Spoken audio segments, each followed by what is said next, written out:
yang lain. Nah, untuk yang ketiga ini, ini berkaitan dengan konsep yang sudah dijelaskan di bab pertama, yaitu berkaitan dengan konsep massa geologi. Ya. Jadi geologi yang kita pahami atau material geologi yang kita pahami itu dalam sudut pandang geologi itu bukanlah suatu material yang terpisah atau bukan merupakan suatu material yang masif, tapi dia berwujud massa, yang mana di dalam massa itu mungkin saja di dalamnya ada sifat-sifat lain yang membuat sifat material yang kita ukur di bab kedua itu tidak muncul atau tidak sekuat yang sudah kita ukur di lab, baik itu dari segi kekuatan, kemudian densitasnya, kemudian kandungan airnya, water contentnya, kemudian kohesinya, ya sifat kohesi, sifat daya rekat antara material batuannya, antara partikel batuan dan lain-lain. Ya, kadangkala dia tidak muncul, ya. Kadangkala tidak muncul sepenuhnya, ya. Karena apa? Karena adanya yang kita sebut sebagai bidang diskontinuitas. Ya. Kalau dalam background di slide pertama ini, ya terlihat misalnya dalam satu singkapan batuan sangat wajar kita akan temukan adanya kekar, ya, adanya sesar, adanya bidang lapisan, ya, adanya foliasi, dan juga sangat wajar jika kita temukan batuan yang tidak dalam kondisi segar, artinya dia dalam kondisi lapuk. Nah itu pun nanti akan menjadi satu tantangan tersendiri. Karena apa? Karena ketika kita melakukan pengujian di lab itu pasti yang diambil adalah sampel-sampel dalam kondisi yang segar dan dalam bentuk yang utuh. Ya. Misalnya kalau kita ambil sampel dalam bentuk silinder, maka pasti yang diambil itu adalah yang bentuk silindernya utuh, tidak ada rekahan, tidak ada lapisan, tidak ada bidang diskontinuitas yang lain. Begitu juga kondisi pelapukannya adalah yang diambil adalah yang kondisinya sangat segar. Karena untuk memastikan pengujian labnya itu bisa dilakukan.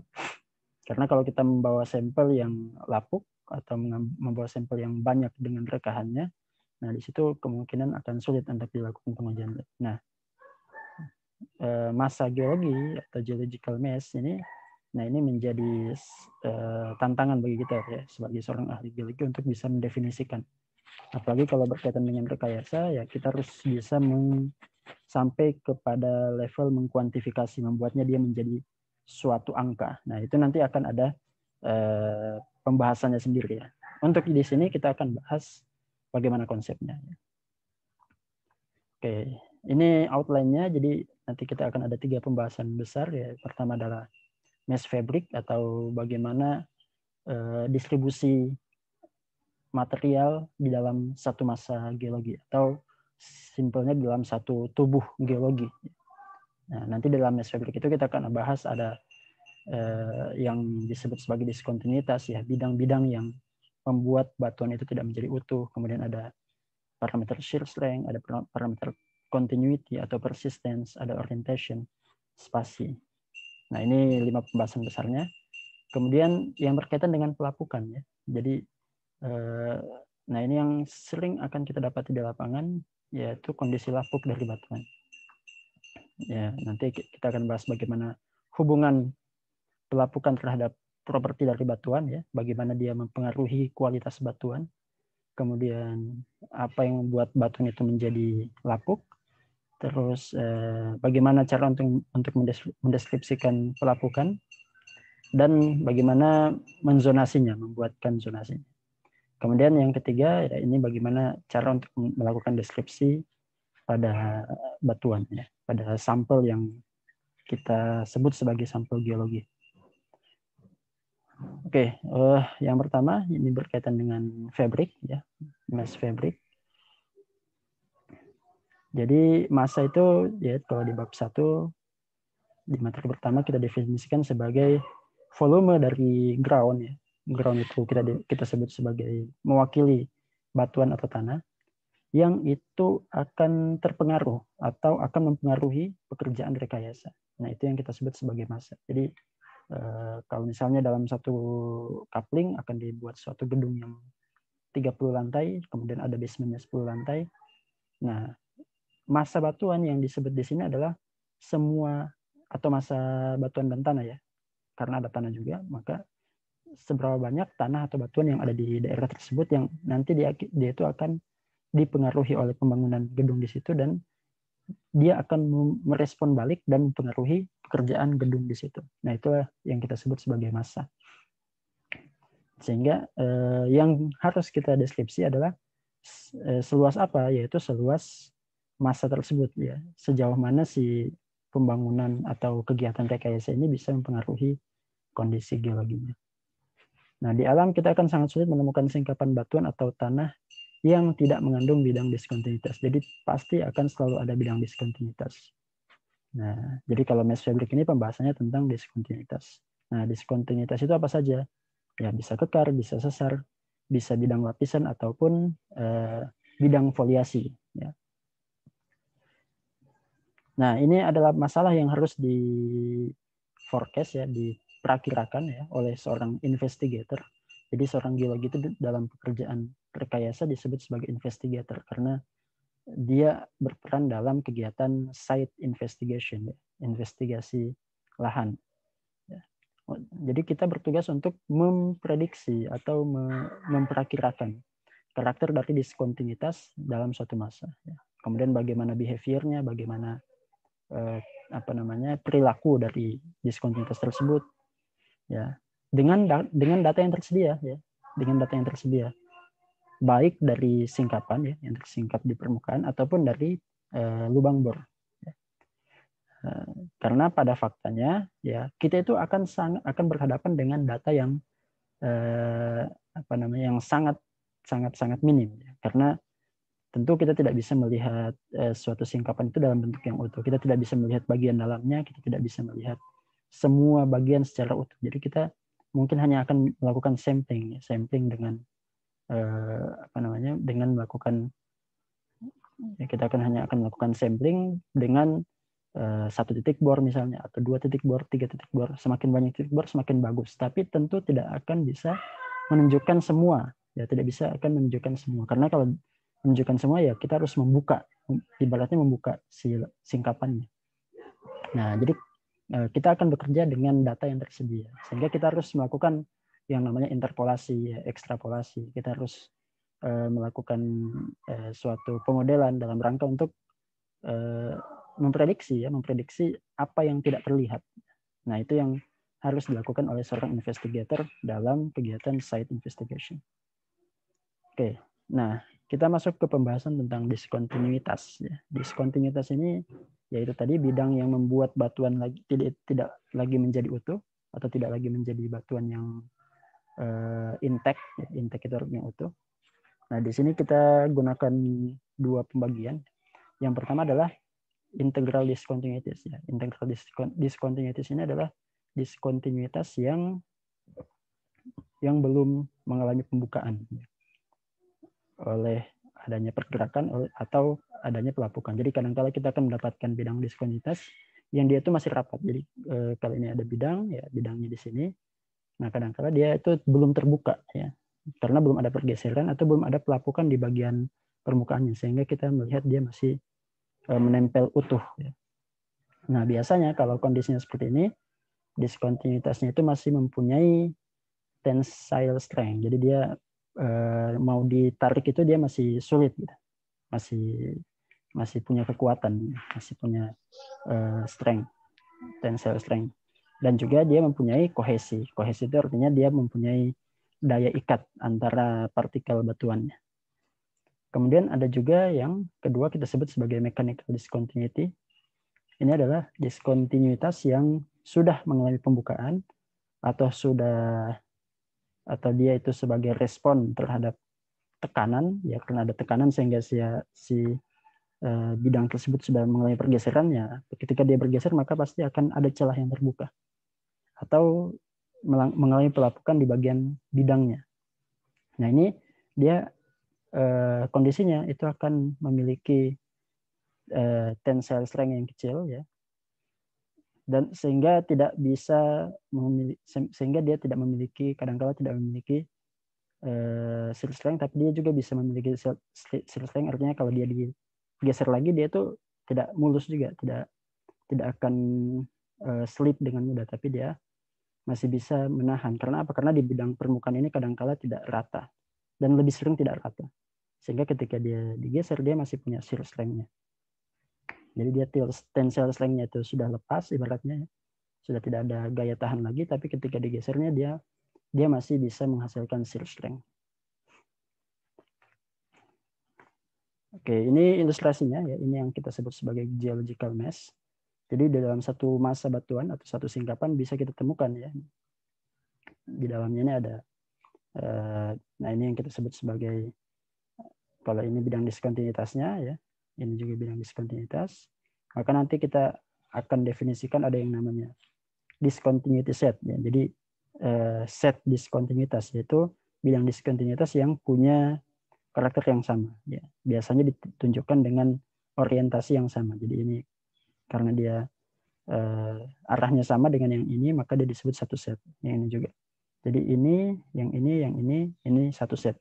Kemudian yang ini, kemudian yang di sini, dan di sini, ini satu set juga.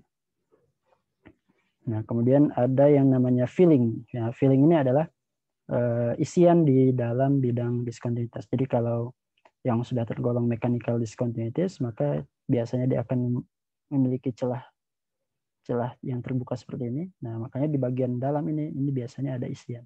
Isiannya macam-macam ya.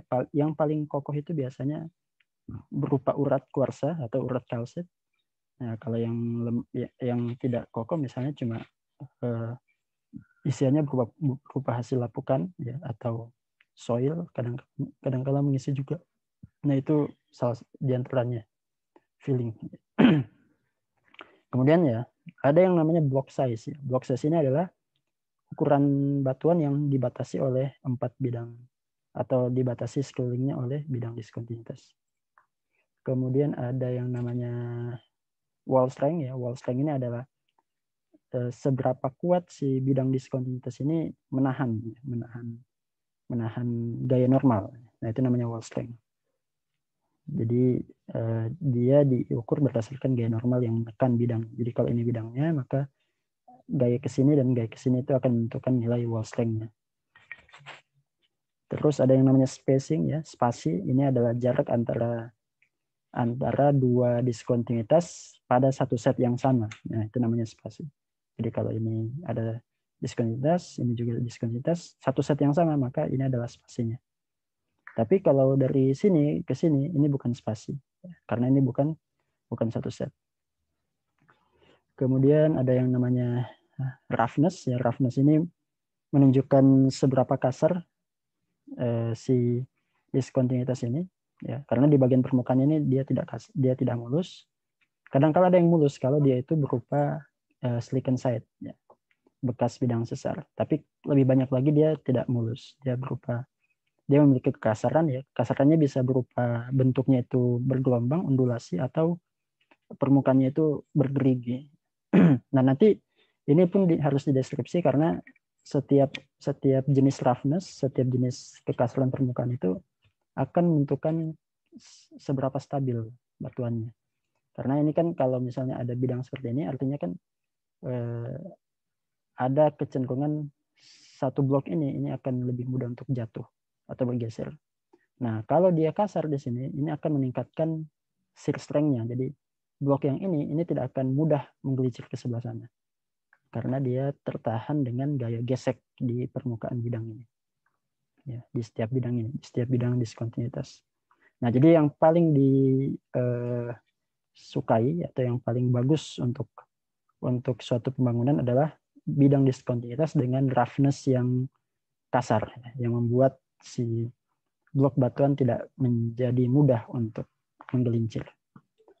Kemudian ada sifat yang selanjutnya, ini namanya persisten. Ya. Persisten ini definisinya adalah seberapa panjang si diskontinuitas ini terlihat ya, atau terbentuk. Ya. Jadi semakin panjang itu mengindikasikan bahwa semakin besar gaya yang membentuk bidang tersebut. Ya.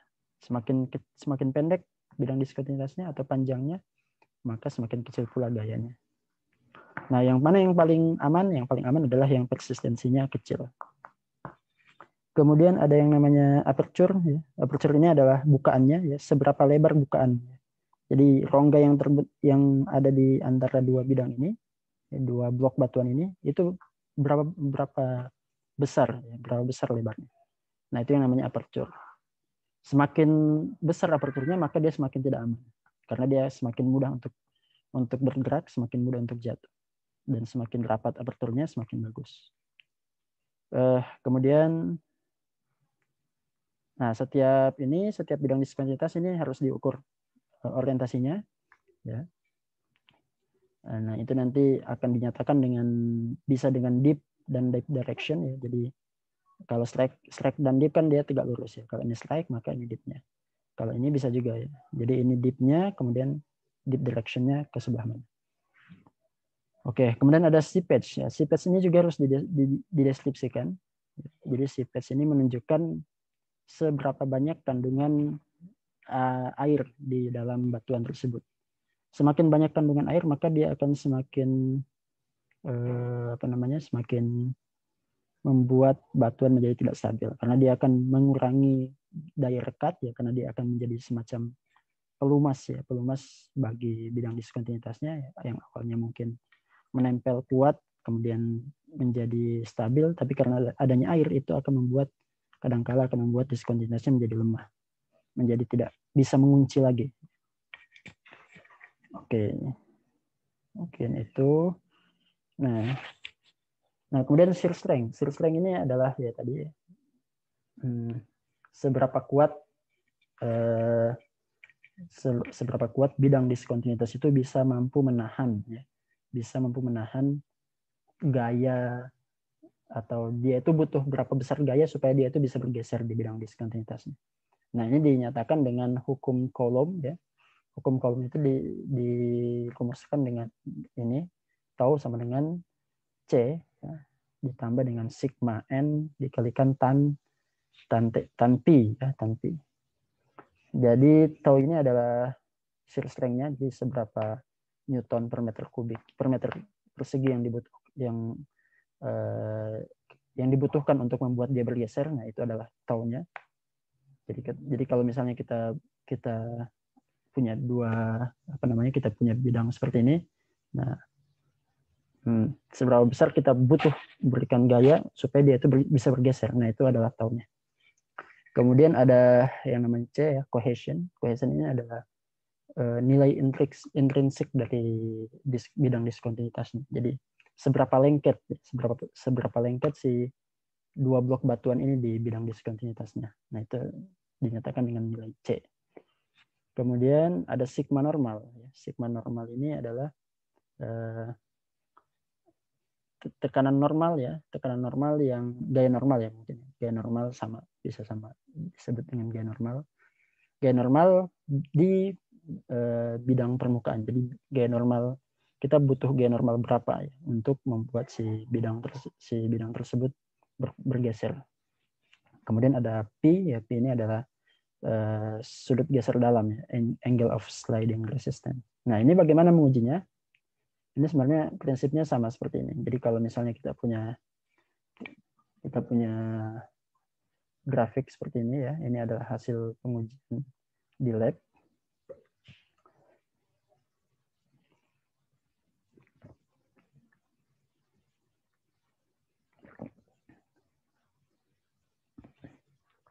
Jadi kalau kita melakukan pengujian di lab, maka kita akan dapatkan grafik yang seperti ini.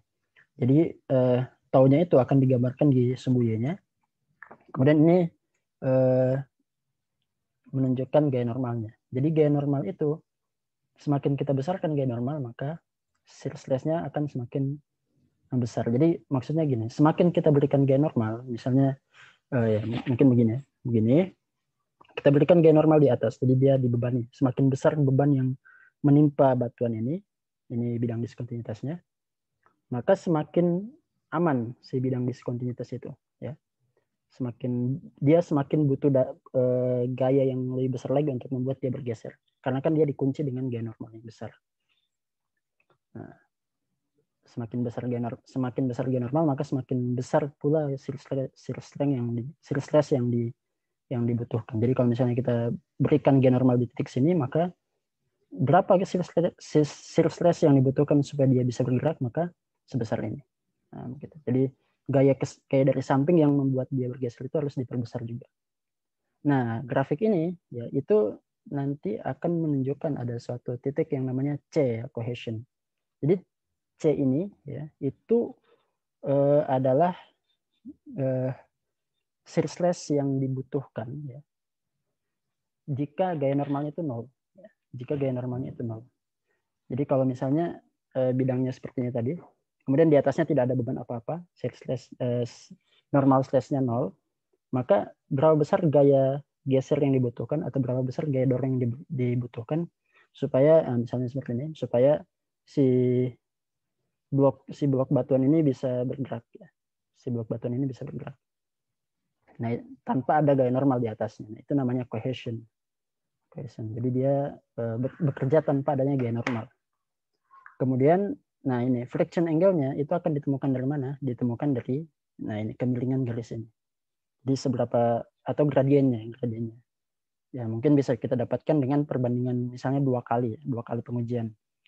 Normal stress 1 maka akan dapat shear stress 1. Normal stress kedua kita akan dapatkan shear stress yang kedua. Maka kita akan dapatkan garisnya di sini. Nah, maka kita hitung sudutnya berapa. Nah, itu adalah friction angle-nya. Itu nanti yang menjadi angka Pi di sini. Ya. Angka Pi.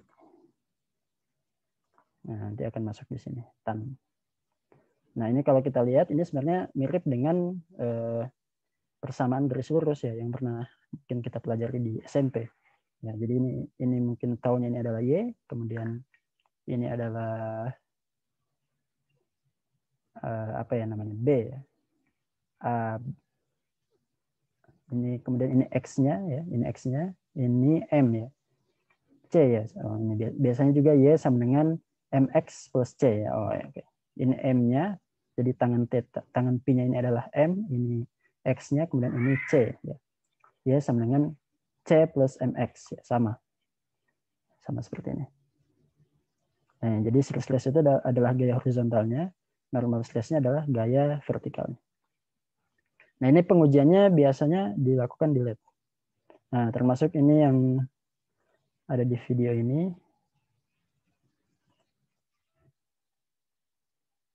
Oke, ntar ini terlalu ribet kayaknya.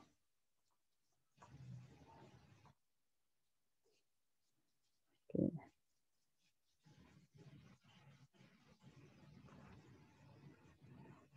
Nah, ini yang namanya alat, coba saya jelaskan dulu. Nah, ini namanya alatnya direct shear ya. Direct shear. Jadi tujuannya adalah untuk menguji kuat geser dari suatu material. Kalau ini yang contoh di sini dia tanah ya. Jadi dia diujikan pada sebuah tanah. Nah, ini bahasa Indonesianya adalah pengujian kuat geser langsung. Pengujian direct shear strength. Nah, ini sampel yang mau diuji ya. Jadi sudah dibuat dalam bentuk pipih. Kemudian ini alat untuk pengambilan sampel tanahnya. Jadi ada semacam barrel gitu ya, semacam tabung untuk mengambil sampel tanahnya, kemudian dikeluarkan. Makanya bentuknya tadi bentuk pipih ya, pipih tabung kecil ya. Nah, ini adalah sampelnya yang mau diuji, sampel tanah yang diuji. Nah, kemudian nanti akan diukur diameternya dan tingginya, ditimbang berat awalnya untuk memastikan bahwa tidak ada material yang berkurang ya ketika diuji nanti. Nah, kemudian ini nanti akan di sini akan dilapisi ya. Ada semacam batu pori ya. Batu pori itu gunanya untuk, jadi nanti ini akan direndam ya, dalam kondisi dalam kondisi terendam oleh air. Kemudian nanti di sini akan ada kerannya ya, gunanya apa? Untuk mengeluarkan airnya. Jadi dia dibikin basah gitu ya. Dibuat basah. Nah, nanti bagaimana dia supaya bisa keluar, nanti dialasi dengan batu yang memiliki porositas sehingga airnya bisa keluar tapi pasirnya tidak atau tanahnya tidak bisa keluar. Ini ada kertas saring, ada batu pori, kemudian sampulnya dimasukkan. Ini sebenarnya bisa, mestinya kalau tidak PJJ kita bisa lakukan praktikum ini di teknik sipil ya. Nah, ini diberikan beban di atasnya. Nah, kemudian ini gunanya ya. Jadi ini nanti di bawahnya ada beban ya. Ini akan nyambung ke bawahnya, ada semacam beban. Nah, ini bebannya. Nah, nanti di situ digantungkan beban. Oh, sorry, di sini akan digantungkan beban. Nah, ini yang nanti akan berperan sebagai gaya normal stressnya. Nah, ini akan diisi air. Nah, di bawahnya ini akan ada normal stress. Nah, kemudian nanti di sini akan diberikan gaya shear, ya, gaya gesernya. Nanti batang ini ya akan berputar pelan-pelan. Nanti dia akan mendorong blok yang di atas. Nah, ini menunjukkan gayanya ya, seberapa besar tekanan yang sudah diberikan secara horizontal.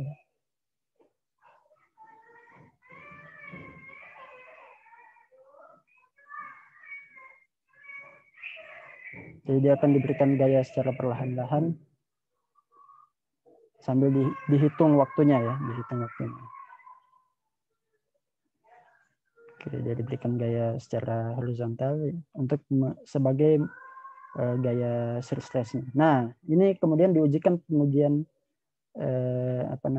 Ini adalah bebannya ya. Beban awalnya mungkin 50 atau 500 gram ya, setengah kilo.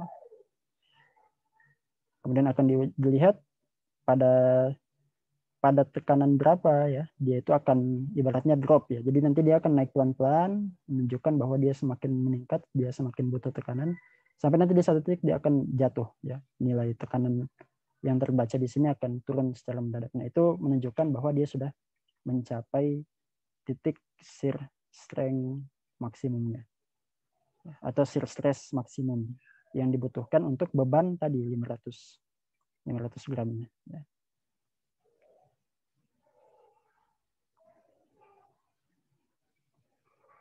Nah, kemudian ini dikeluarkan airnya ya. Kemudian ditimbang lagi. Nah, ini di oven. Nah, ini diujikan lagi pada tanah yang sama tapi dengan beban yang berbeda. Nah, gunanya supaya mendapatkan sudut geser dalamnya. Nah, bebannya ditambah menjadi 3 kalau nggak salah. Semakin banyak pengujian, semakin bagus pembacaannya. Semakin kita bisa mendapatkan grafik regresinya. Ya. Oke, nah mungkin itu saja ya. Kalian nanti mungkin bisa baca atau lihat lagi. Ya. Di YouTube banyak ya. Banyak contoh pengujian shear strength-nya. Nah, itu untuk kasus di tanah ya. Jadi untuk di batuan pun prinsipnya sama. Jadi kita berikan gaya normal dengan berbagai macam variasi beban. Kemudian nanti kalau yang mau kita uji itu adalah intake rocknya, jadi batuan utuhnya, maka berarti yang kita masukkan adalah batuan yang utuh. Tapi kalau misalnya kita itu mau menguji shear strength di bidang diskontinuitas, maka yang kita letakkan adalah tepat di 2 blok batuan yang punya diskontinuitas tepat di tengahnya. Jadi kita masukkan 2 blok batuan, dan kemudian yang kita dorong adalah blok batuan yang di bagian atasnya, agar dia bergeser pas di bidang diskontinuitasnya. Nah, prinsipnya sama ya, dengan memberikan beban gaya normal, kemudian diberikan gaya geser.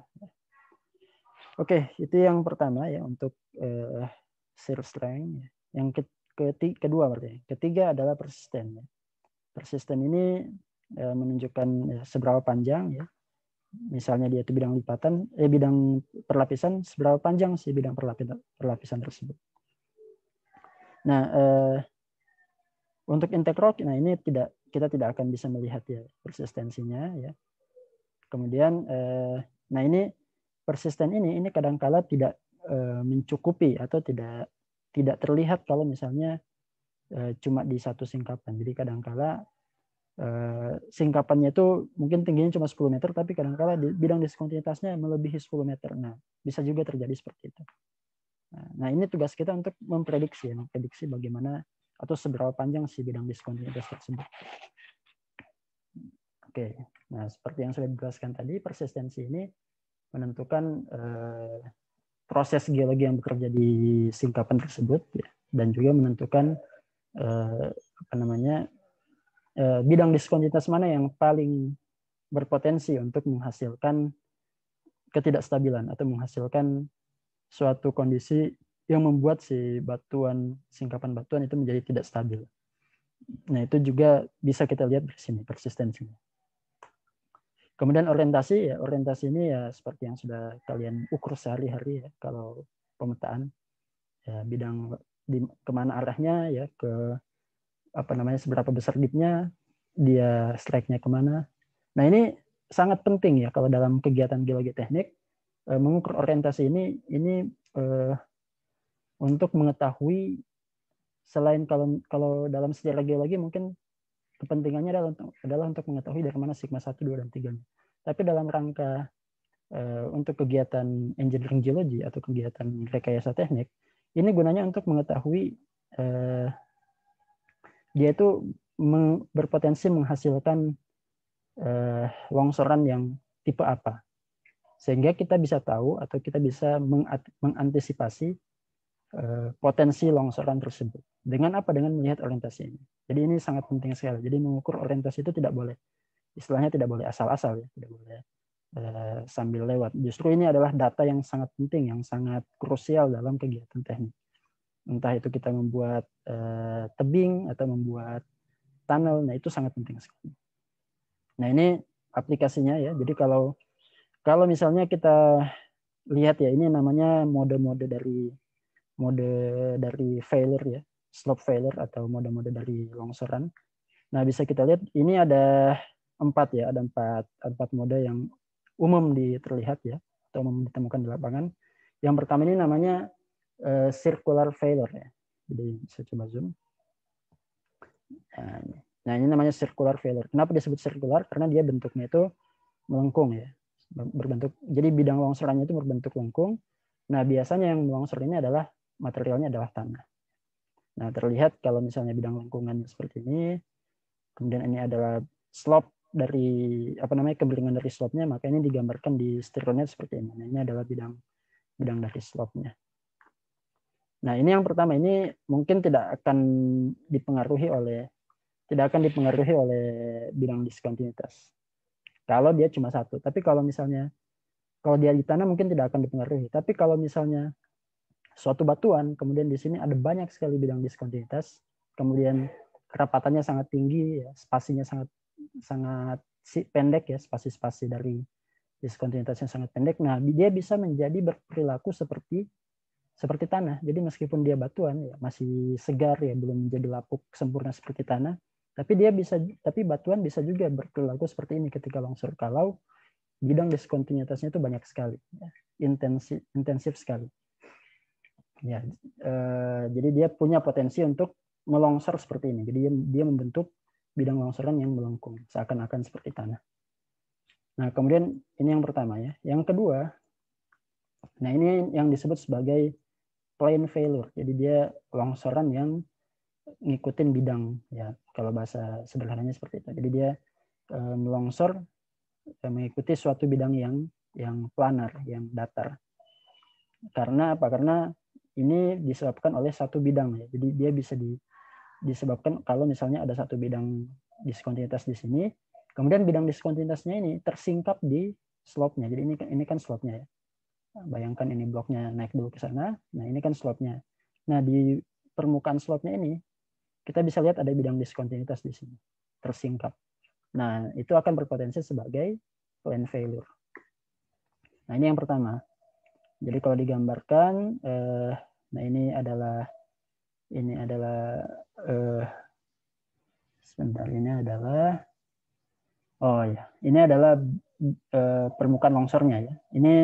Ini slope-nya, ini lerengnya, dia lebih terjal. Kemudian ini adalah kalau misalnya kita bikin di stirronet kan biasanya ada pole ya, ada kutub-kutub ya, kutub-kutub dari kekarnya. Di kekarnya itu dominasinya di sini kutubnya. Kalau kita bikin bidangnya, ternyata bidangnya itu lebih landai. Nah, jadi plane failure itu bisa terjadi kalau bidang kekar ya, itu lebih landai dibandingkan dengan bidang slope-nya. Ya. orientasi kekarnya lebih landai dibandingkan dengan orientasi slope-nya. Kalau semakin dekat ke pusat kan semakin terjal, kalau semakin menjauh dia semakin landai. Nah, kalau dia semakin landai maka dia semakin berbahaya, ya, semakin berpotensi menghasilkan longsoran planar. Nah, jadi kalau di sini semakin banyak bidang kekar yang terlihat, maka semakin banyak pula potensi. Misalnya bukan cuma di sini, tapi juga di sini ada, ya di sini juga ada, di sini juga ada. Nah, itu yang kedua ya. Kemudian yang ketiga ini namanya wedge failure ya. Jadi dia longsoran membaji. Nah, longsoran membaji ini dia terbentuk dari perpotongan dua bidang diskontinuitas yang sama-sama tersingkap. Jadi bidang ini yang satu ya tersingkap juga, ini juga tersingkap di permukaan. Jadi dia dua-dua kelihatan. Nah, ini berpotensi untuk menjadi longsoran yang namanya wedge atau longsoran membaji. Kalau di stereonet digambarkan seperti ini. Ini adalah lerengnya ya, slope dari tebingnya. Kemudian ini kita akan temukan ada dua kutub ya. Kutub yang pertama bidangnya ini, kutub kedua bidangnya yang ini. Kalau misalnya titik perpotongan dua kutub ini, dia lebih landai dibandingkan dengan, jadi posisi ininya itu lebih di bagian landainya sini. Kalau ini kan dia terjal. Kalau titik perpotongannya ini munculnya di titik yang lebih landai, di daerah yang lebih landai di sebelah sini, maka lereng tersebut akan berpotensi mengalami longsoran membaji. Kemudian yang terakhir, ini yang namanya longsoran jungkir ya, atau gulingan, ya, toppling. Jadi dia namanya toppling failure karena dia bentuknya seperti ini. Jadi ini ada slope, ada lereng, kemudian dia bidang diskontinuitasnya itu membelakangi, ya. Dia membelakangi. Jadi kalau lerengnya ke sebelah sini, dia kemiringan diskontinuitasnya miring ke sebelah sana. Tapi dia punya kemungkinan untuk mengguling ke sebelah sini. Dia punya kemungkinan untuk mengguling. Jadi longsorannya itu mengguling seperti itu, rebah. Ya. Nah, ini kalau digambarkan di stereonet ya bentuknya seperti ini ya. Ini adalah slope dari si si lerengnya. Kemudian kalau yang tadi kan ini kan di sini kan polnya di sebelah sini, ini juga polnya di sebelah sini. Di belakang dari bidang slope-nya. Nah, kalau yang toppling, polnya itu di depannya. Polnya itu di depannya, di daerah yang lebih landai. Nah, kemudian kalau kita gambarkan bidang dari pol ini, munculnya di sini. Nah, si bidang inilah yang nanti akan mengguling ke sebelah sana. Ya, bidang ini yang akan mengguling ke sebelah depannya. Nah, inilah pentingnya mengukur bidang orientasi bidang diskontinuitas di dalam kegiatan geologi teknik. Nah, ini ilustrasinya. Nah, ini yang namanya topel ya. Topel itu nanti akan ada dua tipe ya. Ada yang namanya block, ada yang flexure. Kalau yang block itu kalau misalnya bidang diskontinuitasnya dia saling memotong. Jadi ini slope-nya, kemudian di sini ya, di sini ada bidang yang mengguling, tapi juga akan ada bidang yang planarnya. Jadi dia punya bidang planar dan juga bidang topel. Nah, kalau ada bidang planar dan topel, dia akan jadi topelnya itu sifatnya blok. Topelnya akan bersifat blok. Jadi dia akan jatuh dalam bentuk blok. Tapi kalau misalnya tidak ada bidang yang planar yang berpotensi untuk menjadi longsoran planar, maka dia akan disebut sebagai flexural. Jadi dia akan melengkung sampai pada satu titik dia akan patah. Jadi dia akan mengguling, melengkung, dan patah. Kalau di sini dia patah sejak awal karena dia sudah terpotong oleh bidang diskontinuitas yang di sini. Kemudian yang sliding, nah ini sliding kita akan temukan ada yang namanya sliding rotasional kalau dia tanah atau kalau dia batuan tapi punya banyak sekali diskontinuitas. Dia akan sifatnya rotasional atau kalau di gambar yang sebelumnya disebut sebagai circular. Ya. Kemudian ada yang namanya planar ya, ini yang tadi ya, planar, jadi dia tersingkap, si bidang diskontinuitasnya tersingkap di slope-nya. Kemudian ada yang namanya wedge ya, yang tadi membaji, atau dia kompon. Kalau kompon ini dia campuran. Nah, kalau spread, flow, dan ini kalau spread dan flow dia terjadinya di tanah. Kalau slope deformation, nah ini mungkin berkaitan dengan sesar. Nah, ini yang concern kita ya, concern kita untuk mengapa mengukur bidang diskontinuitas itu sangat diutamakan, sangat penting sekali. Oke, kita lanjut ke yang terakhir untuk bagian pertama yaitu spasi. Jadi ini juga sangat penting untuk dilakukan ya, karena ini akan menentukan kestabilan. Jadi lagi-lagi ke stability dari batuan, stability dari, kalau kita bikin slope maka kestabilan slope, kestabilan terowongan ya. Kemudian ketika kita melakukan ekskavasi, apakah ketika kita melakukan ekskavasi tebingnya tidak akan runtuh atau bagaimana ya. Atau juga ini akan menentukan kestabilan fondasi. Kalau misalnya kita membuat satu fondasi untuk suatu bangunan yang besar atau yang tinggi. Nah, ini biasanya spasi itu selain dengan tadi ya disingkapkan ya seperti ini, dengan kita mengukur jarak antara diskontinuitas dalam satu set, juga bisa dinyatakan dengan kalau misalnya kita punya data. Kalau ini kan data singkapan. Kalau ini data apa namanya? Core ya. Core. Jadi inti pengeboran. Nah, ini biasanya kita ukur juga. Nama pengukurannya adalah dengan istilahnya itu RQD, Rock Quality Designation. Jadi yang kita hitung itu adalah kalau misalnya ini ada satu core ya, satu run. Jadi kalau misalnya mesin bor itu kan dia masuknya tergantung panjang pipanya, panjang pipa yang akan ngangkut batu ke atas. Nah, kalau ini contohnya adalah 3 meter. Jadi si barrel dari bor itu dia punya barrel panjangnya 3 meter. Jadi dia bisa ngangkut maksimal satu kali masuk itu 3 meter dia. Dia akan ngangkat batuan sepanjang 3 meter. Beda-beda, kadang ada yang mesin yang cuma bisa 1,5, ya, tergantung kekuatan mesinnya. Nah, kalau di sampel ini, di contoh ini, kita punya total length drill, ya, koran, ya, istilahnya itu koran. Jadi dia satu kelirannya itu 3 meter. Nah, kemudian ternyata di dalam koran itu, di dalam 3 meter itu kita cuma punya sekian. Jadi kita punya kehilangan, ya dituliskan di sini. Kita cuma punya core sepanjang sekian. Artinya di sini ada selisih ya, ada antara 3 meter dengan panjang total core ini. Ya. Nah, ini yang disebut sebagai core loss ya. Core loss. Jadi kita kehilangan core sebanyak ini. Jadi ini yang disebut sebagai recovery, ini disebut sebagai loss. Jadi recovery ditambah loss sama dengan core run. Core recovery ditambah dengan core loss sama dengan core run. Pengeboran yang baik biasanya kalau core recovery-nya itu di atas 80%. Kalau misalnya di bawah 80%, nah itu buruk ya, pengeborannya buruk, bisa jadi mesinnya akan diganti. Kemudian, nah ini ada, jadi kalau di pengeboran itu biasanya ada yang namanya central line. Ini untuk sebagai garis acuan. Jadi nanti ketika kita angkat, nah ini kan ada garis-garis ini. Garis-garis ini menunjukkan diskontinuitas. Jadi kadang-kala kita angkat ke atas, si batuannya ini itu akan lepas-lepas ya, karena dia memang tidak intact. Karena dia berupa mesh ya. Di sini ada diskontinuitas, di sini juga ada, di sini juga ada. Nah, supaya ketika kita susun di atas tanah itu bisa disusun lagi, disambungkan lagi, maka biasanya di bawah itu dibuatkan ini center line ya. Dibuatkan center line. Kemudian, nah ini, jadi core ini nanti akan terpotong-potong ya. Nah, potongan-potongan ini kan sebenarnya menunjukkan spasi. Sama seperti spasi di sini ya. Sama seperti spasi di sini. Nah, spasinya itu dihitung dengan standar 100 mili atau 10 cm ya.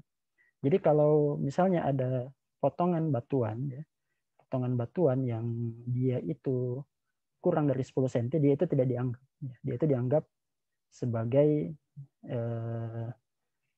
tidak masuk dalam hitungan, tidak masuk ke dalam yang disebut sebagai SCR, solid core recovery.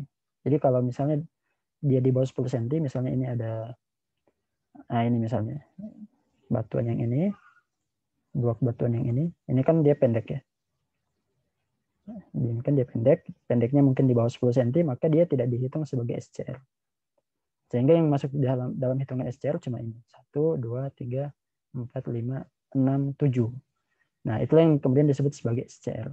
Nah, itu yang nanti kemudian dihitung sebagai RQD. Jadi RQD itu rumusnya adalah SCR dibagi dengan total core recovery dikalikan 100%. Jadi kalau RQD-nya itu nanti ada standarnya juga ya. Jadi kalau semakin kecil RQD-nya artinya spasinya semakin rapat. Karena apa? Karena semakin banyak yang tidak masuk ke dalam SCR. Kalau RKD-nya besar, artinya dia makin banyak yang solidnya, makin bagus kualitasnya, semakin sedikit diskontinuitasnya. Nah, untuk kepentingan analisis geoteknik, analisis geologi teknik. Nah, kita biasanya memilih pasti RKD yang besar-besarnya, RKD yang nilainya besar. Karena semakin menunjukkan kestabilan yang lebih baik, atau semakin menunjukkan bidang diskontinuitas yang tidak terlalu banyak. Gitu. Jadi ini adalah salah satu cara ya untuk mengukur spasi. Selain dengan di singkapan ya kita ukur ini namanya teknik scanline ya. Scanline. Jadi kalau di singkapan namanya scanline, jadi kita bentangkan meteran ya, misalnya minimal 10 meter kalau kita di lapangan itu. Minimal 10 meter, kemudian kita ukur spasi-spasinya berapa. Semakin besar spasinya artinya semakin bagus, artinya semakin renggang diskontinuitasnya. Semakin rapat spasinya, spasi rata-ratanya, maka semakin jelek kualitas batuannya. Sama juga prinsipnya dengan RKD. Semakin banyak SCR-nya ya, atau persentase SCR-nya semakin besar, maka kualitas batuannya semakin bagus. Dia semakin stabil. Begitu. Oke. Nah, kemudian kita lanjut ke pembahasan kedua. Nah, pembahasan kedua ini berkaitan dengan pelapukan. Nah, pelapukan ini juga menjadi salah satu kendala ya dalam kegiatan teknik ya. Karena selain kalau diskontinuitas itu membuat batuan itu menjadi tidak utuh, membuat batuan itu menjadi tidak stabil. Nah, kalau weathering ini dia mengurangi kekuatan batuan ya.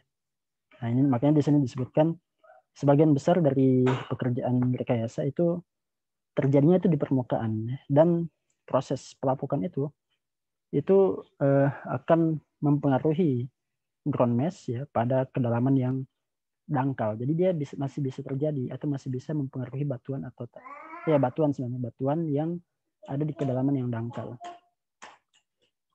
Kemudian weathering itu akan mengurangi state dari kondisi original dari suatu batuan ya, dan akan menghasilkan suatu kondisi yang baru, ya, suatu kondisi kekuatan yang baru, suatu kondisi kestabilan yang baru. Densitasnya akan berubah, kemudian kekuatan terhadap pembebanan juga akan berubah. Nah, makanya analisis atau deskripsi terhadap pelapukan itu sangat penting sekali. Yang paling mudah terlihat sebenarnya ya, ciri-ciri yang paling mudah terlihat oleh mata telanjang itu adalah adanya staining atau perubahan warna akibat adanya mineral-mineral yang sudah berubah atau sudah mengalami oksidasi. Nah, ini kan kalau di pembahasan di geologi lingkungan kemarin, nah ini menunjukkan adanya pelapukan kimiawi. Jadi kalau ada batuan yang awalnya mungkin putih cerah, tapi kemudian warnanya sudah menjadi coklat atau kemerahan, nah itu indikasi bahwa dia sudah melapuk. Nah, itu mungkin kalian sudah mungkin terbiasa ya ketika pemetaan. Nah, ini prinsip dasarnya. Jadi intinya adalah pelapukan itu mengurangi kualitas batuan, mengurangi kekuatan batuan, mengurangi kemampuan batuan untuk digunakan dalam kegiatan rekayasa teknik. Nah, bagaimana pengaruh dari pelapukan terhadap properti dari massa batuan ya? Jadi kalau tadi menjelaskan secara umum, intinya adalah pelapukan itu akan melemahkan batuan ya. Kemudian seberapa lemah, nah ini nanti akan kita definisikan atau akan kita identifikasi dalam beberapa grade, beberapa tingkat. Jadi ada 6 tingkat ini yang akan kita kenali. Tingkat 1 itu dia paling kuat, ya, paling fresh. Kemudian tingkat 6, nah ini dia paling lemah karena dia sudah dalam bentuk residual soil. Jadi dia sudah sempurna menjadi tanah ya, sudah sempurna menjadi tanah. Sehingga material properti batuan yang kita ukur di lab itu sudah tidak berlaku lagi, ya. Sudah bukan dia karena dia sudah bukan batuan lagi. Nah, makanya diperlukanlah suatu alat untuk mendeskripsi kondisi pelapukan pada masa batuannya. Nah, ini ilustrasinya. Jadi kalau misalnya kita punya suatu suatu tubuh massa geologis seperti ini, nah, maka di bagian paling permukaannya itu pasti adalah yang paling lapuk ya. Kalau di sini dinyatakan dengan deskripsi sebagai moderately weathered. Jadi lapuk moderate ya, lapuk sedang ya. Kemudian di bagian bawahnya pasti pelapukannya lebih sedikit. Ya, atau di sini disebutkan sebagai slightly weathered. Kemudian di bagian bawahnya pasti yang paling segar ya, atau fresh. Nah, ini prinsipnya mirip seperti horizon tanah. Pasti di bagian paling permukaan dia paling butirannya dia paling tanah ya. Kemudian di bagian paling bawah dia paling segar dan menunjukkan tekstur batuan utuhnya. Nah, jadi kalau misalnya kita punya suatu bentukan seperti ini, kemudian di sini adalah moderately weathered ya. Kemudian di sini ada slightly weathered, maka kita sudah bisa menduga bahwa berarti yang paling dekat untuk digali supaya kita itu menemukan batuan yang segarnya, maka adalah di sini, di bagian yang lapuknya itu lebih kecil atau lapuknya itu paling ringan. Maka kita akan lebih dangkal untuk menemukan batuan yang segarnya dibandingkan dengan di sini. Nah, inilah pentingnya kita itu harus mendeskripsikan tingkat lapukan. Dalam kegiatan pemetaan ya nanti mungkin ada materi khusus untuk pemetaan ya, dalam kegiatan pemetaan khususnya untuk pemetaan yang skala besar ya, 1:5.000 atau bahkan 1:1000, itu kita harus sampai kepada bukan hanya pemetaan batuan tapi juga pemetaan lapukan ya. Jadi kalau misalnya kita nemuin batuannya pun harus didefinisikan, ini batuan misalnya sama-sama batu pasir tapi di dua tempat ini lapukannya beda, yang satu batu pasirnya lapuk sedang, yang satu batu pasirnya lapuk ringan. Nah, maka itu harus di istilahnya dibuatkan satuan yang berbeda. Jadi batu pasir pun bisa dibagi-bagi berdasarkan tingkat lapukannya. Nah, ini ilustrasi ya, kalau misalnya kita punya dua jenis batuan ya. Ini ada dolerit, kemudian ini ada granodiorit ya. Kalau dolerit ini kemudian kita uji dengan kita ambil sampel dengan 5 kondisi pelapukan 1 sampai 5. Ternyata kita lihat ya densitasnya semakin menurun ya. Ketika semakin mendekat ke tanah dia semakin ringan. Kemudian ini lagi yang paling kelihatan ya, UCS-nya itu semakin mengecil ya. Jadi daya tahannya terhadap gaya kompresif juga semakin kecil. Kemudian nah ini ada namanya Smith Hammer ya. Smith Hammer ini di materi kedua kalau nggak salah. Nah, ini menunjukkan, jadi ini sama sebenarnya. Jadi Smith Hammer itu cara untuk menentukan nilai UCS tapi di lapangan, tidak perlu di lab. Ternyata semakin lapuk dia semakin kecil juga. Nah, ini yang sampel pertama. Sampel yang kedua ini adalah granodiorit ya, dengan kondisi 6 kondisi ya, kondisi 1 sampai 6, pelapukan level 1 sampai level 6. Kita lihat juga ya ini semakin menurun ya densitasnya. UCS-nya juga semakin menurun. Smith Hammer tidak diuji. Nah, ini rock mass friction-nya juga semakin menurun. Jadi dia shear strength-nya ya. Ini mewakili shear strength, ini juga semakin menurun. Kemudian ini kohesinya ya, kohesi C-nya, nilai C dari batuannya juga semakin mengecil. Jadi memang mengurangi ya, banyak mengurangi kekuatan dari batuan. Oke, kemudian nah, bagaimana suatu batuan itu mengalami kerentanan untuk mengalami lapuk. Nah, ini berkaitan dengan exposure. Jadi semakin lama dia batuan itu terekspos ya, ke permukaan, maka dia semakin cepat lapuk. Nah, ini kalau kita hubungkan dengan suatu pekerjaan teknik ya, struktur dari civil engineering atau struktur bangunan yang dibuat untuk kepentingan teknik itu biasanya di minimal 50 tahun ya. Jadi ketika membangun gedung itu minimal umur pakainya adalah 50 tahun. Nah, pada saat merancang tersebut, maka kita harus memastikan ketika kita menggunakan suatu fondasi ya, apakah itu fondasinya dari batu pasir atau batu batu gamping. Lalu kita harus pastikan kira-kira si batu pasir atau batu gamping ini dia bisa bertahan berapa lama. Nah, sehingga kalau misalnya daya tahannya kurang dari 50 tahun, maka kita harus berikan suatu improvement, ya, istilahnya gitu, improvement. Jadi kita suntikkan bahan, biasanya ada suatu bahan semen ya yang membuat batuan tersebut menjadi lebih kokoh, ya, lebih tahan lama untuk menyangga bangunan yang ada di atasnya.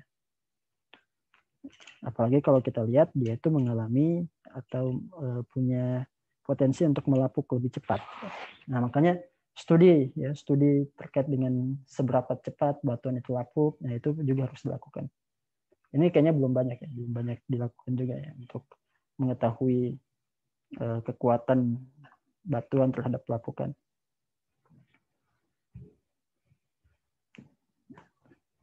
Tentu pasti akan berbeda-beda tergantung daerahnya. Oke, kalau di daerah tropis mungkin tingkat pelapukan akan lebih tinggi dibandingkan kalau di daerah yang beriklim 4 musim.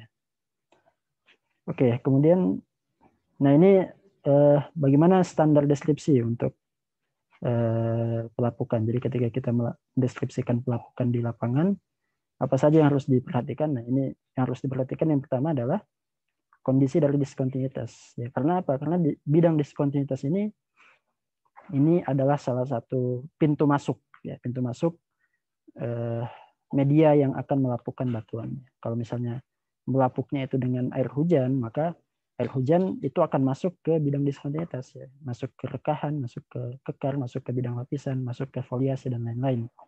Ya. Kemudian semakin banyak bidang diskontinuitas, maka juga akan semakin meningkatkan peluang terjadinya pelapukan, akan semakin meningkatkan kerentanan batuan untuk menjadi lapuk. Nah, sehingga ini penting sekali untuk dideskripsikan. Nah, ini cara untuk mendeskripsikan atau derajat pelapukan yang harus kita atau yang standar ya, yang standar kita buat. Ini banyak dipakai. Ini asalnya sebenarnya dari British ya. Kalau di Indonesia sebenarnya belum ada. Sepertinya belum ada sampai ke sini ya pembuat standarnya sampai ke SNI. Nah, ini ada 6 level ya. Level 1 itu yang fresh ya, atau dia itu dia itu melapuk tapi hanya di permukaan saja, cuma terlihat ada perubahan warna saja. Kemudian ada slightly weathered ya. Ini dia cuma lapuk dalam lingkup yang sangat kecil saja. Kemudian ada moderate ya, dia ini lapuknya sudah menyeluruh lah, istilahnya sudah menyeluruh, tapi belum sampai membuat partikelnya itu pecah. Jadi dia not friable, belum sampai getas. Ya. Nah, kalau highly weathered dia sudah sampai partly friable, dia sudah sudah mulai getas. Kemudian completely weathered, nah ini sudah sampai pecah-pecah ya. Mungkin kalau di tanah dia sudah sampai mirip ke horizon C ya. Mungkin sudah sampai ke horizon C. Nah, itu completely weathered. Horizon B. Nah, kemudian kalau residual soil, nah dia sudah dalam bentuk horizon A. Dia sudah semua materialnya sudah menjadi tanah. Nah, ini yang perlu ya kalau misalnya kalian pemetaan, mungkin kemarin belum sampai sedalam ini ya mendeskripsikan pelapukan. Kalau ya mungkin nanti di pekerjaan setelah lulus ya mungkin kalian harus lebih memperhatikan kalau dalam kaitannya dengan kepentingan pekerjaan teknik. Nah, ini bentuk lain atau definisi lain untuk kasus-kasus yang lain. Jadi kalau misalnya batuannya itu adalah tergolong batuan yang moderately strong atau yang sangat strong, yang lebih strong di dalam kondisi segar, maka deskripsinya mungkin akan berbeda ya. Dia fresh, slightly weathered, moderately, highly, completely residual. Ya, ini deskripsinya. Kalau slightly weathered dia cuma mengalami perubahan warna sedikit, ya, kemudian dia pelemahan sedikit saja, mungkin cuma di permukaan ada yang retak atau permukaan atau terkelupas. Gitu. Nah, kalau batuannya itu berupa batuan yang heterogen ya, jadi dia misalnya perselingan lapisan batu pasir, batu gamping atau batu pasir, batu lepung. Nah, biasanya yang dipakai adalah yang ini dengan pengkelasan berdasarkan zona ya. Jadi bukan grade tapi zona 1, 2, 3, 4, 5, 6. Nah, kalau yang zona 1 itu dia rata-rata grade-nya 1 sampai 3, kalau dia zona 2 dia 90, lebih dari 90% dia itu tergolong ke zona 3, kemudian sisanya zona 4 sampai 6. Nah, kalau yang 3 dan seterusnya. Jadi ini melihat kondisi secara umum ya, karena di situ ada beberapa lapisan. Jadi heterogen masanya. Kemudian yang keempat, nah ini kalau untuk batuan yang lemah, ya, misalnya batu lempung, ya, batu lanau, ya, batuan-batuan yang lemah ya ini dikelaskan memang atau dideskripsikan berdasarkan kelas A, B, C sampai E. Jadi dari unweathered sampai residual atau rework. Ya. Oke, nah ini beberapa perbedaan nanti bisa dipelajari lagi. Nah ini kemudian ada 4 tipe pelapukan ya, tergantung kepada jenis batuannya. Nah ada yang namanya uniform weathering ya, ini kalau misalnya terjadi pada litologi yang homogen. Kemudian ada yang complex weathering, ini kalau dia berupa litologi yang irregular ya, irregular. Kemudian ada yang core stone, ini kalau misalnya dia itu dia batuannya itu berupa batuan yang berbutir kasar ya. Jadi nanti ketika dia lapuk dia akan menghasilkan hasil lapukan yang kasar pula. Kemudian ada yang weatheringnya itu berupa pelarutan. Nah ini mungkin tidak bisa dideskripsikan ya. Yang zona-zona lapuk tinggi ya, atau lapuk sedang mungkin sudah tidak kelihatan lagi karena dia langsung menjadi larutan. Sehingga yang kelihatan ya pasti hanya yang segar dan mungkin slightly weathered saja. Ya, grade 1 dan grade 2 saja. Grade 3 sampai 6 mungkin sudah tidak akan kelihatan. Karena dia akan menjadi solution. Jadi ya ini untuk mengantisipasi. Tergantung kepada jenis endapannya. Kemudian ini signifikansinya terhadap pekerjaan teknik. Jadi ada yang tergolong kepada effectively unweathered. Jadi ini kalau misalnya ini bisa, jadi kalau bangunannya itu tidak memperhatikan ya pelapukan sebagai suatu faktor yang penting ya. Kemudian ada yang istilahnya significantly weathered. Jadi kalau ini khusus untuk pekerjaan tertentu ya, atau misalnya untuk batuan yang tertentu, atau misalnya kita bekerja pada batu gamping, maka ini harus didefinisikan juga apakah batu gampingnya itu tergolong lapuk atau tidak. Kemudian ada yang severely weathered, ini kalau misalnya ini berkaitan dengan diskontinuitas dan material yang berbahaya ketika dia itu lapuk. Kemudian ada yang residual soil, ini yang berkaitan dengan soil, yang berkaitan dengan tanah. Kemudian, nah ini lapukan juga itu bisa dilihat jadi tidak dilihat langsung di batuannya, tapi bisa dilihat di permukaan bidang diskontinuitasnya. Nah ini untuk bidang permukaan diskontinuitas ini kita bisa deskripsikan jadi 3 ya.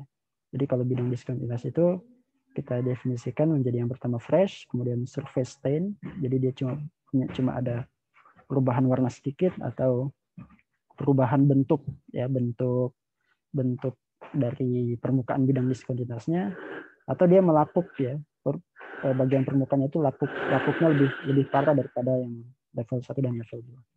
Nah ini biasanya kalau kita mau mendeskripsikan bidang diskontinuitas, karena ya penting juga untuk memastikan apakah bidang diskontinuitasnya itu lapuk atau segar. Kalau dia segar pasti akan lebih kuat untuk menahan gaya dibandingkan kalau batuannya itu lapuk atau bidang diskontinuitasnya itu lapuk. Nah ini istilah yang sama bisa digunakan juga untuk material batuan.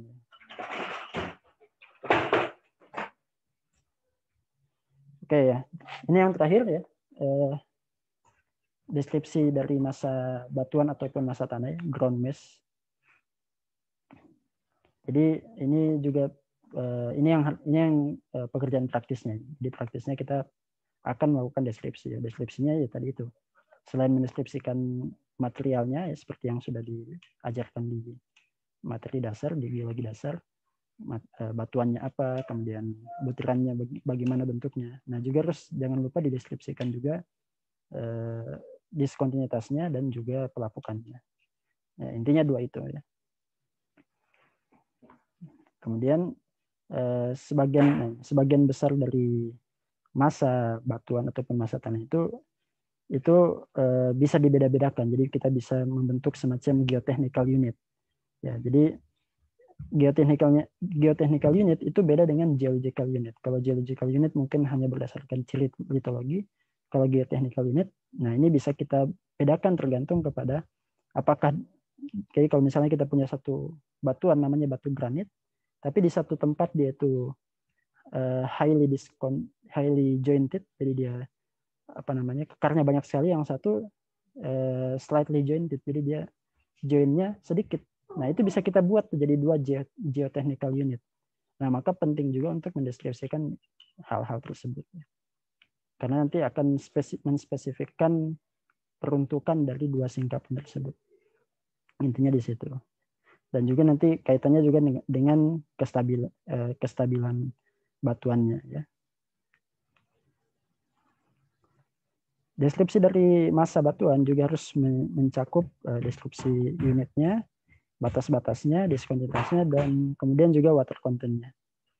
Kemudian berkaitan dengan water content ini kaitannya dengan ketinggian muka air tanah. Nah, ini juga harus didefinisikan. Jadi kalau misalnya ada singkapan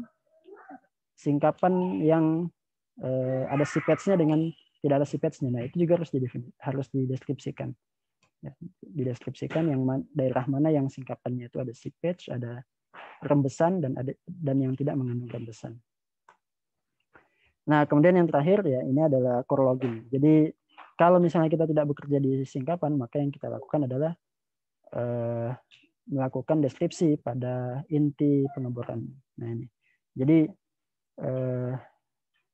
pendeskripsian core yang buruk itu akan mengantarkan kepada kepada permasalahan teknik sipil yang besar ya.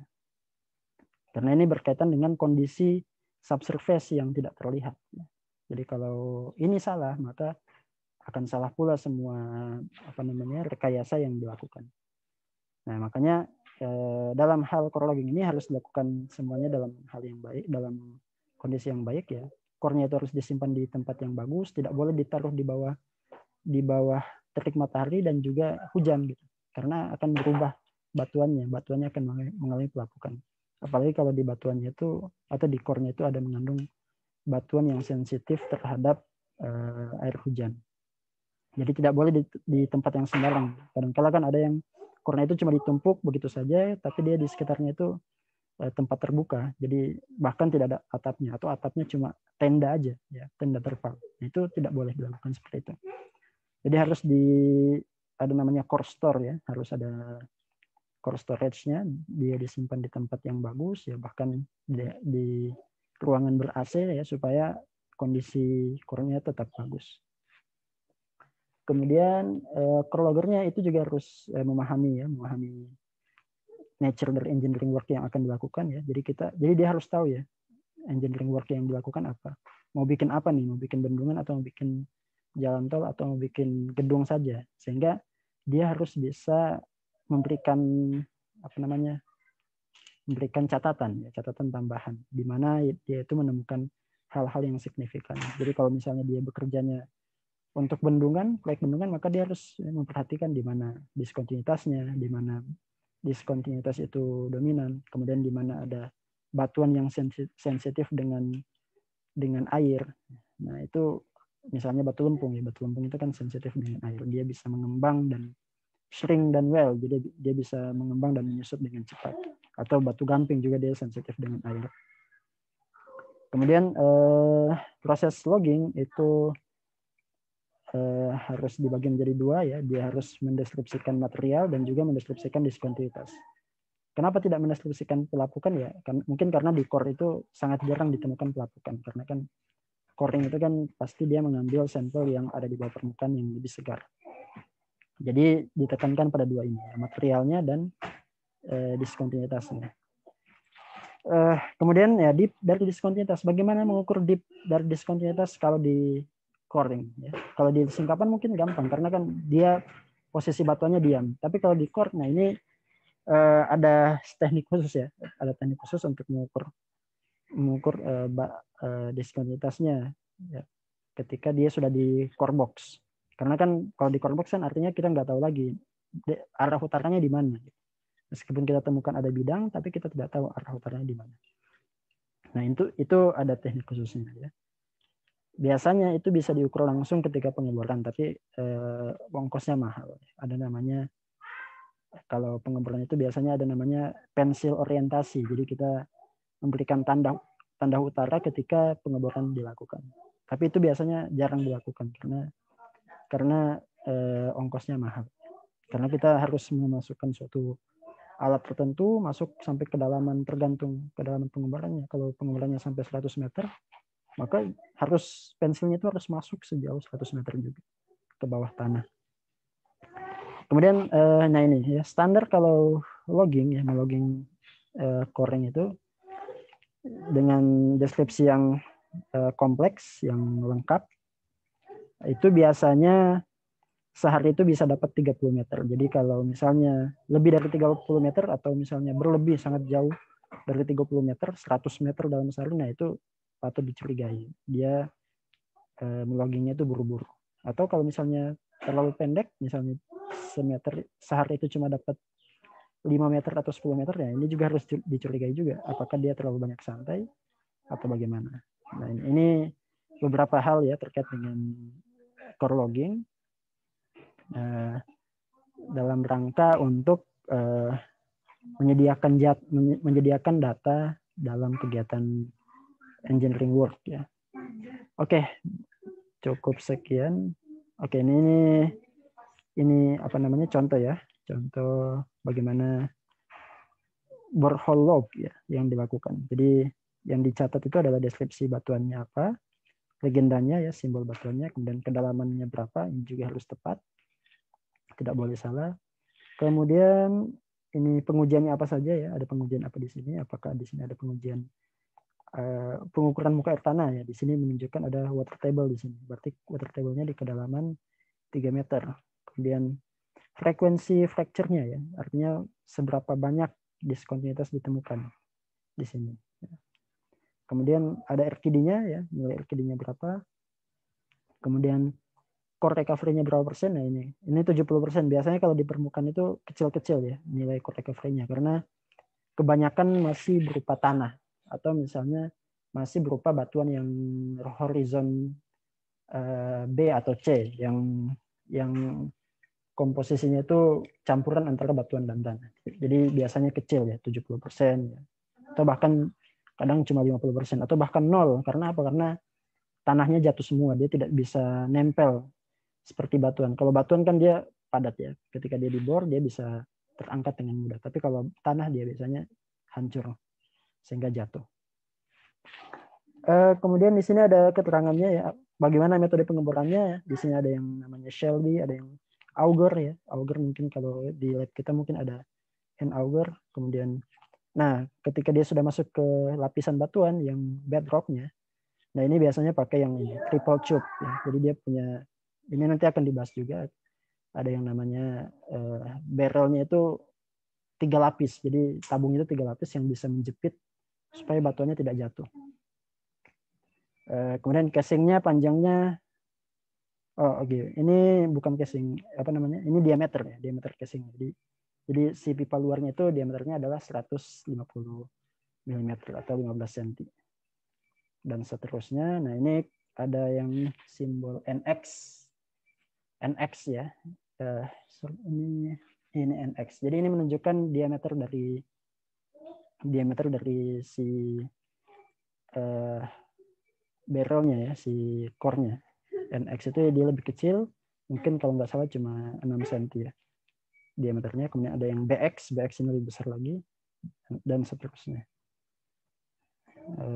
Nah ini pengujiannya.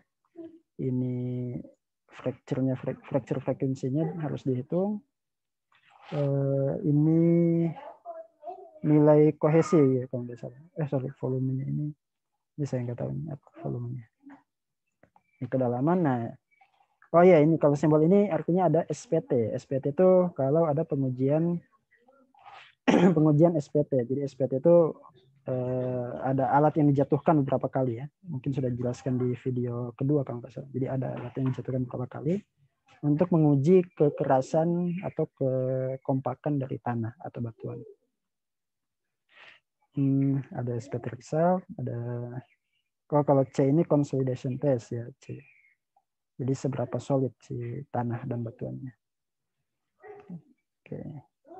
Dan kemudian di bagian bawah akan ada tanda tangan siapa yang mendeskripsi.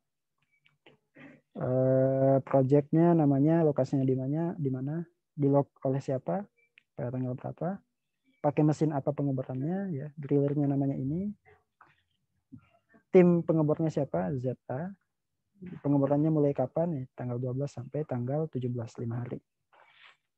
Ya, 5 hari. Kemudian ini nomor sumbernya nomor berapa, kemudian ada berapa lembar deskripsinya. 1 dari 3, berarti totalnya ada 3 lembar. Lokasinya lokasi koordinatnya maksudnya ya, elevasinya berapa, kemudian nah ini orientasi sumber bornya apakah vertikal atau horizon atau miring berapa derajat, nah itu harus dituliskan juga di sini apakah dia punya azimut atau plungingnya itu berapa. Oke, itu untuk materi yang ketiga, silakan jika ada yang mau ditanyakan.